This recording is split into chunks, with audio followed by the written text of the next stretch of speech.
اهلا بيكم، انا غادة ودي قناتي. ولو عجبكم الفيديو اعملوا لايك واشتراك وفعلوا الجرس عشان يوصلكم مني كل جديد. الجديد النهاردة عيون السلطان.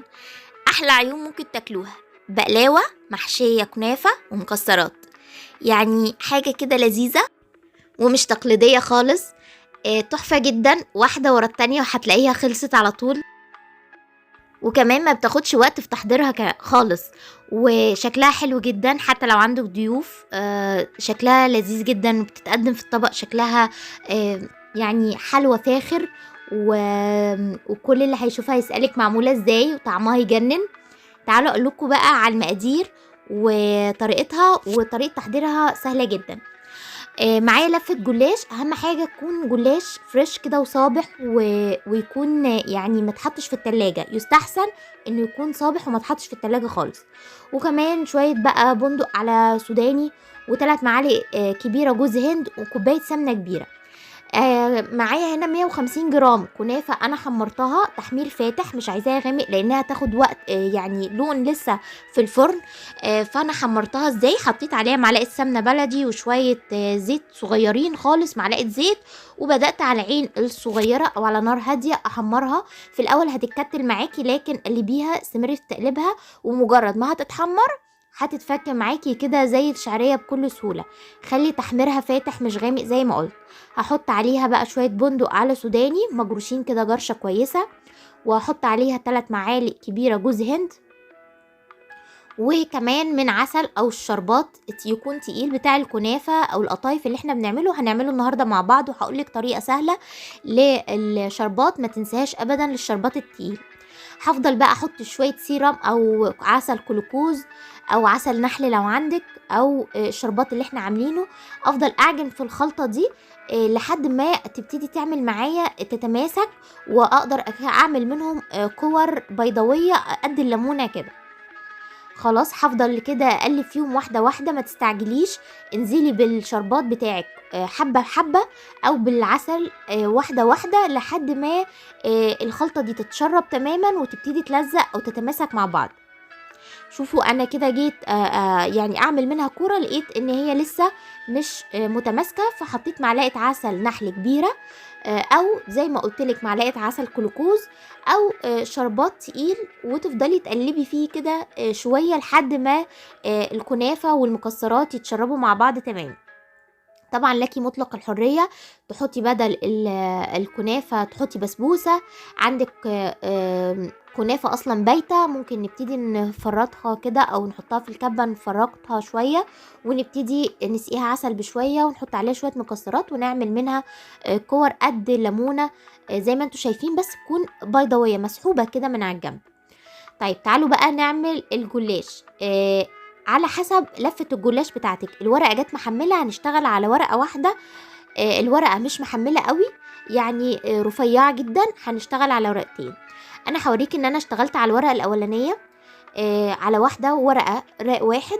اول ورقة وانتي بتجي تشتغليها اشتغليها من غير ما تدهنيها لحد ما تتقني بس طريقة التطبيق، وبعد كده ادهنيها هتبقى اسهل معاكي وهتديكي الشكل بطريقة الطف. طبعا كلنا عملنا المروحة بالورق واحنا صغيرين، والمراكب والجو ده. احنا عايزين شكل المروحة، عارفين؟ هنجيب الورقة ونبتدي نطبقها كده زي ما كأننا هنعمل المروحة اللي بالورقة اللي كنا بنهوي عليها واحنا صغيرين دي. هي دي اللي هنعملها. هنعمل بقى نبتدي نطبق، وكل ما تعملي كسر في الورقة هتديكي شكل احلى.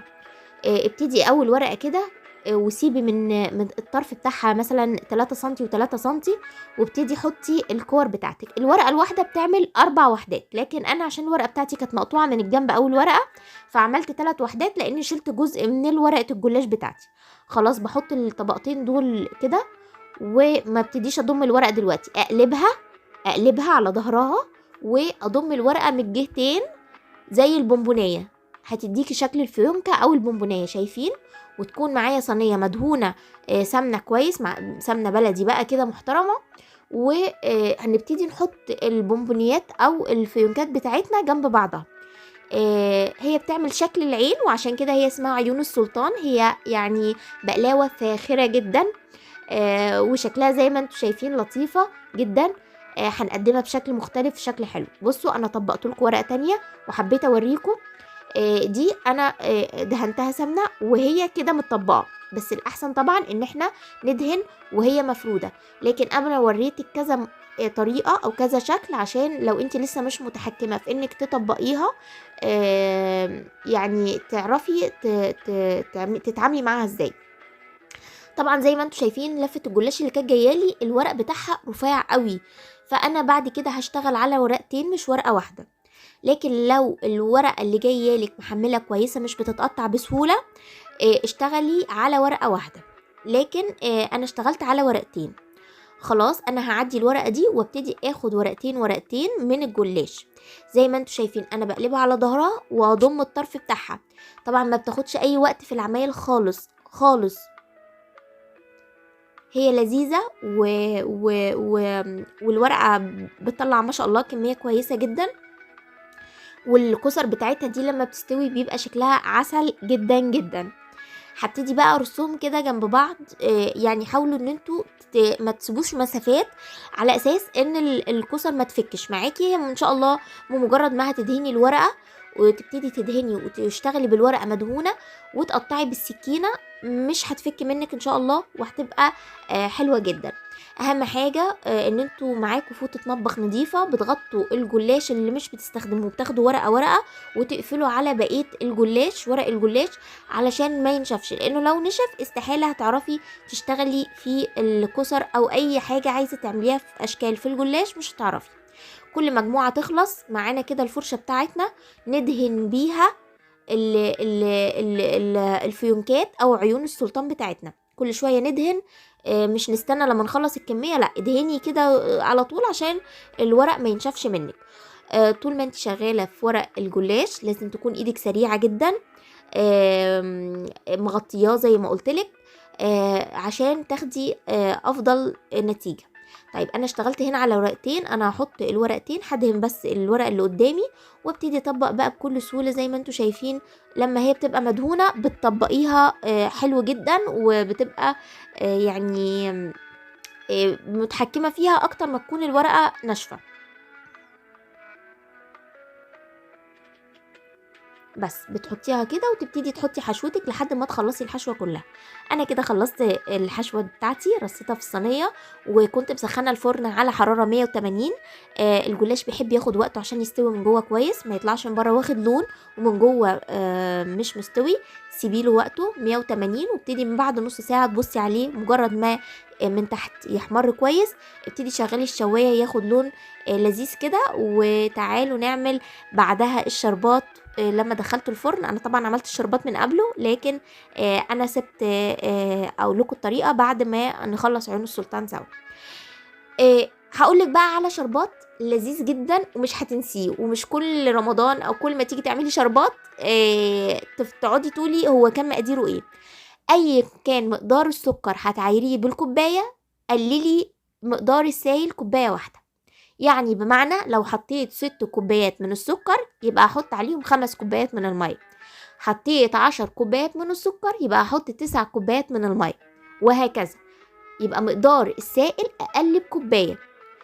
انا جبت لك سكر هنا، مش هقول لك بقى هاتي سكر حبيبات ناعم واكلفك والجو ده سكر تموين عادي جدا، وريتك مكتوب عليه ايه، هو نوعه بلدنا اللي بيجي في التموين عادي جدا. عيرته، حطيت 5 كوبايات من السكر وعملت عليهم 4 كوبايات من المية. طبعا نصيحة مني لما تيجي تعملي سيرم تقيل او شربات يقضيكي، اعملي كمية، اعملي كيسين 3 وحطيهم في ازازة في التلاجة، وما تقلقيش ولا هيحصل له اي حاجة، وهيقعد معاكي من السنة للسنة كمان، يعني مش بس رمضان. لو انت بقى معاكي كمية هيقعد معاكي ولا هيحصل له اي حاجة. طيب ايه اهم التركات؟ اول واحد ان احنا نعمل في حله ستانلس، يعني دي ما نعملش في حله تيفال او جرانيت او كده. ما تحركوش خالص السكر في الميه، انا حركته لك هنا عشان اديكي باب الامان، يعني ان انت لو حابه تحركيه وتقولي السكر ما بيدوبش انا هخليه لك يدوب. طيب معايا عسل جلوكوز، طبعا البرطمان ده ب10 او ب15 جنيه على حسب المكان اللي انت جايباه منه. هنحط على ال5 كوبايات السكر معلقتين كبار عسل جلوكوز. والعسل الجلوكوز وظيفته حاجه، بيساعد الشربات بتاعك انه ما يسكرش، وكمان انه ما يبقاش السكر بتاعه حد، يعني ما تدوقيه تحسي انك حاجه سكريه بزياده، بيقلل نسبه الاحساس بان السكر الحاجه عالي.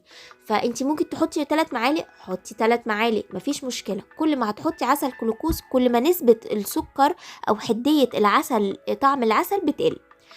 شفتوا المعلقه الصغيره اللي انا استخدمتها ده ملح ليمون، يعني هنحط على الكميه دي 3-4 جرام ملح ليمون، ما تزوديش.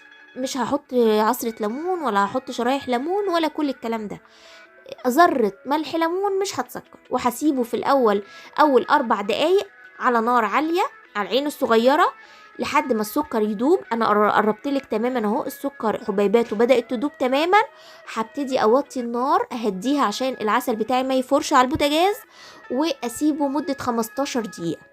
طول ال15 دقيقة انت معاكي منديل بمية او فرشة بمية، وتمسحي جوانب الحلة عشان الأبخرة ما تسكرش وتعمل لك عسل مسكر. هنا بقى طلعت العيون الجميلة دي، عيون السلطان، وبدأت بقى بالسيرم بتاعي، كان بارد او الشربات او القطر او بتسموه زي ما يعني بتسموه قطر، مش عارفة بتسموه ايه، المهم هو شربات. بنسقي عيون السلطان هي سخنة، جلاس سخن، والشربات بارد وتقيل، وزي ما انتوا شايفين كده اسقوا واحدة واحدة لحد ما تحسوا ان عيون السلطان القمر دي يعني شربت كويس العسل. وابتدوا بقى انقلوها في طبق التقديم. تقدروا تزينوها بفستق مطحون، بجوز هند، بسوداني مجروش، بفواكه مسكرة، او حتى بالورد اللي بنجيبه من عند العطار، الورد المحمدي. هي أمورة كفاية ومش محتاجة حتى أي حاجة، بمجرد ما نحطها في طبق التقديم هتبقى قمر وحلوة جدا.